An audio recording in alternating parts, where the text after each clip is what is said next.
Hello, my friends, and welcome back. So, today I feel the garden calling to me. It needs just some love and attention. I have been out working at other clients' homes, and every once in a while, I need to remind myself that I also need to reboot my own soil and my own garden. So, today we're going to kind of go around and I'm going to check off a lot of things that are on my list. And one of the biggest things that I feel kind of called to do today is a quieting of my garden. So, our temperatures are starting to dip into the 40s at night. And there are some things in my garden that just simply are not happy and they're not producing. And so I'm going to go through, I'm going to actually kind of focus a little bit on vegetables today and just get a good general tidy up going. And at the end of this video, I am going to give away an iris. So let's kind of jump right into it. My loves, first things first. We have a beautiful warm season crop of cucumbers. They have worked so hard this season and now we are basically just covered in powdery mildew. They're not producing at the same rate. We still actually have a few little goodies that are being pushed out here, but you can see there's just some of that late season damage on my lemon cukes. That little guy back in there. So first item on the list today is taking down the vertical trellis and all of these beautiful cucumber vines that have produced so well this season.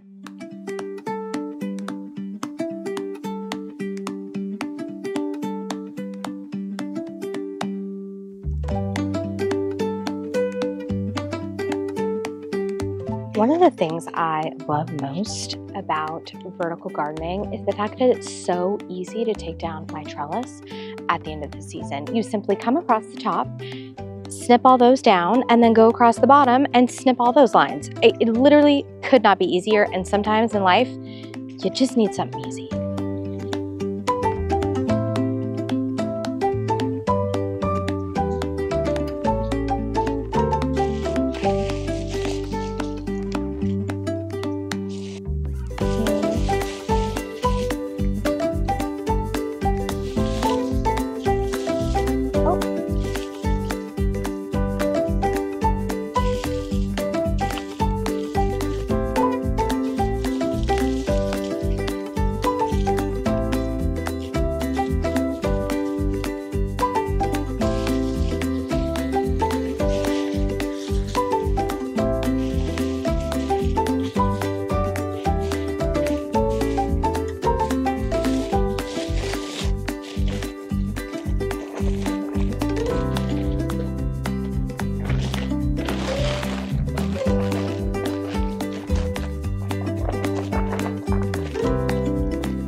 All right, next item on my cut sheet here are my beans. I've already gotten rid of the other bush beans, but these ones, it's just time for them to go. So I'm gonna clean these out and get on to the next.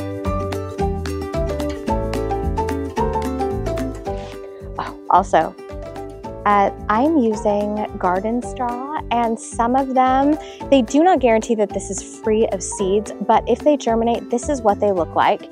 And it is just easy enough to gently lift them out. So whenever I come across them and you see me pulling something random, that is what I'm doing. Next thing I have on my radar is my cilantro. This has definitely gone wayward. And what I'm gonna do is I'm actually gonna cut this at the surface level. I'm trying to do that as much as possible in here so that I can experiment with letting the roots stay in the ground to decompose. You know, I think I'm actually gonna come in here as well, and I'm gonna cut off a little bit of this strawberry foliage that is not looking super great. We have had some rain recently, and I find that really dense foliage can start to get a little gross and mildewy. So I'm just going to take a little bit of that out so that I don't have so much because you can kind of see here, right here, a lot of this is dead and it's just crowding out the crown of this plant. So I'm just going to remove a little bit of it for the health of the plant.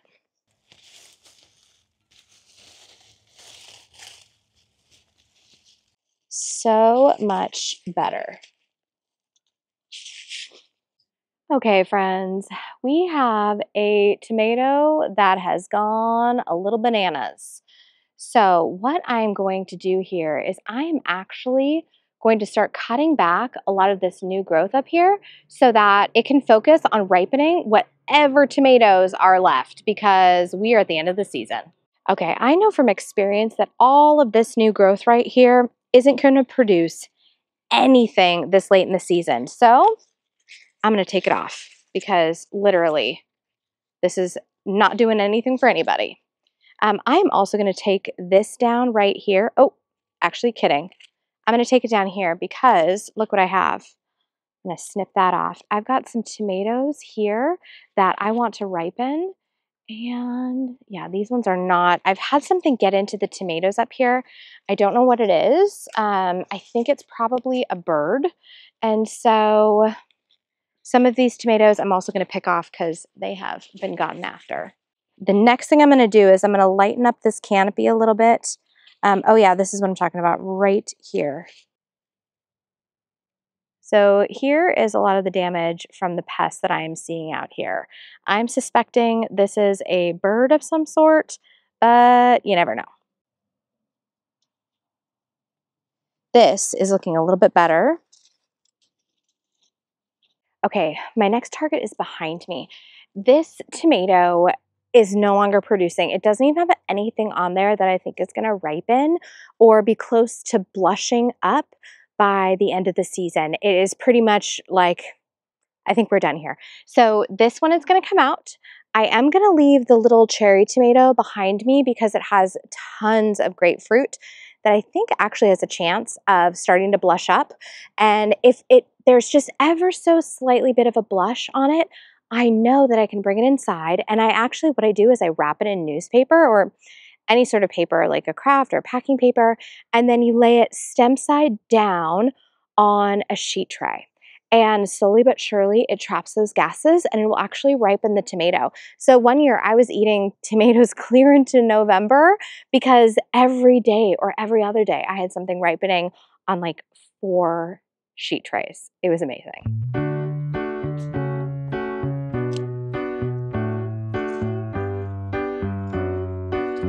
Okay, and then I don't know if you guys can see this here, but this top part is not going to produce anything, but I still have little babies ripening here. And so I'm going to tuck this little guy back into the adjacent tomato cage. Okay. And I've just clipped this out at ground level right here. Actually, I think I might take a wee bit more off of that, but then I am going to let the rest of the root system just decompose under the ground. Okay. Next task. Friends, here's my last tomato task. So you see all these gorgeous tomatoes here. In fact, if you look down in here, there's some in here that are just about to ripen. Okay. We are up against a deadline here. And so what we're going to do is I'm actually going to remove all of the top growth to focus. And you know what? I'm actually going to take off this one. Do you see how these are just still developing? And even these ones here have a little bit more color to them. I'm going to take off everything down to here so that this plant diverts its energy into ripening everything else that's left. I'm also taking off suckers while I am at it.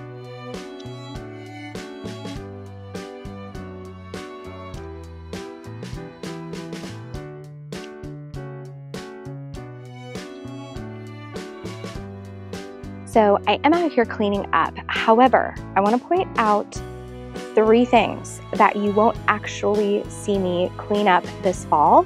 And I would encourage you not to clean up either, because we're going to just let Mother Nature be Mother Nature. Okay, I'm going to take you in for number 1. starting off our list of things that I will not be doing, I will not be deadheading some of my beautiful echinaceas at this time. I mean, look at that gorgeousness. The only reason I would cut this off is to share seed with a friend.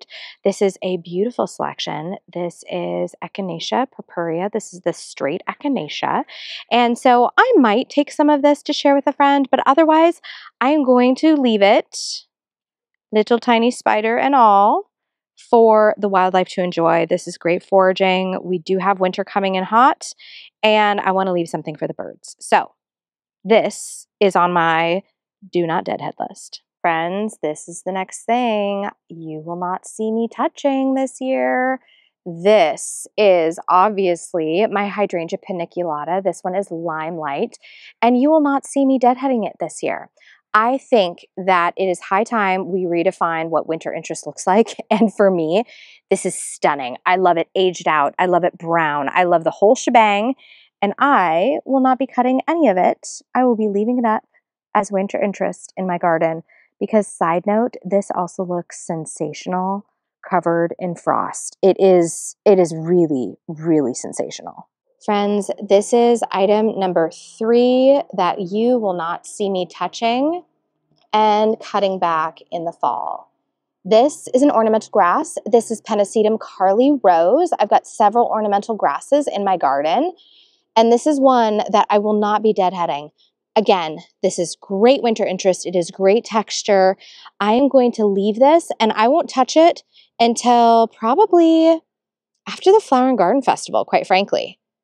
Probably end of February-ish. That's when you might see me out here actually cutting it back. Okay, next task. I am going to head into the back cut flower garden because I was back there the other day, and one of my, oh my gosh, I'm blanking, tomatillos. Hello, brain cells.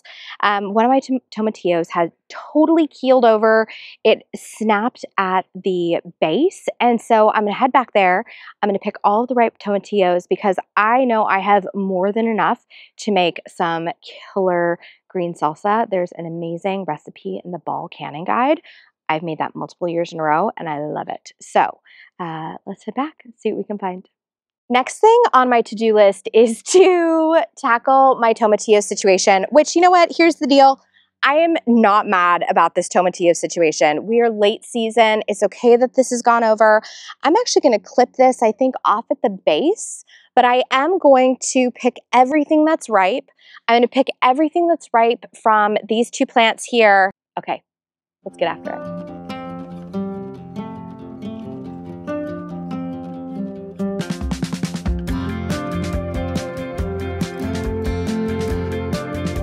This tomatillo plant totally went over. I am going to pick anything that's close to ripe. So ripe meaning it's grown, it's split the husk. Naturally, these would be easy to draw. Like if you just tug on them a little bit, they usually release when they're ripe. Because we have a very unripe plant here, I'm only gonna pick kind of the cream of the crop, and the rest of the immature ones, like this one, for example, there's like almost nothing in here. I'm not gonna bother. It'll probably be bitter. Not really great to eat at all. So let's get picking. Because this is such a giant messy plant, I'm just gonna, whenever I'm done with a stem, I'm just gonna cut it off and pitch it behind me. So it's easier for me to manage my way through.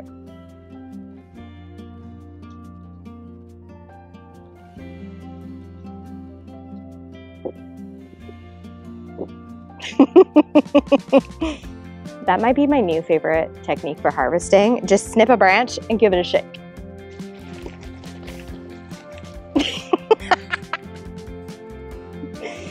Check that out. I feel like I just unlocked the next level of tomatillo harvesting. Everything that's kind of ready just like popped off. How cool is that? These guys are still little. I'm not gonna do those ones. Awesome. Okay, not bad. I'm gonna go over the plant one more time just to make sure there's nothing else mature that I have missed. And then we're on to our next task. Okay, friends, I am preparing to actually bring this cute little arrangement inside. And so this is gonna be my last task for the day. I am going to, funny enough, if this sedum was in my garden, I would leave it be. I like to leave a lot of my perennials. I don't like to cut a lot of them back because I think it's amazing winter interest and I think it looks a heck of a lot better than just a bunch of bare earth. So this one, however, I am going to be bringing this inside. And so I've made the decision that I'm going to cut this back. Some of this foliage, I'm actually going to zoom you in on it. Look at that disgustingness. I have no interest in bringing this host of aphids into my home. So we are going to prepare this. I'm going to get rid of the major offender, which is this sedum, and hopefully I'll leave this out here for a couple more weeks. I don't see it in anything else. Oh, actually, oh, it's in the portulaca. Gross. Okay, new game plan. Cut back this, cut back the portulaca, give it a good treatment. I'm going to use an insecticidal soap on this little guy, and hopefully by the time it's ready to come inside, we have no more sign of aphid. Okay, wish me luck. Okay, guys, this does explain why this thing went from looking absolutely gorgeous to looking like shiitake mushrooms overnight. Gross, you guys.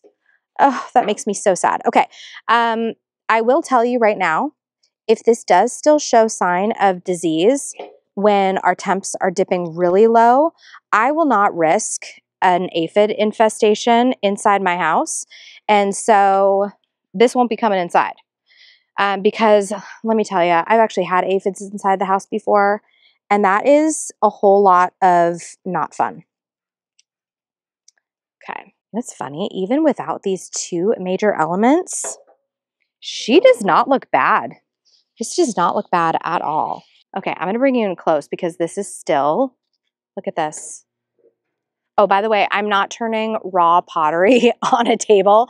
I do have a quart coaster underneath, but I just wanna give you guys, look at this. That is so beautiful.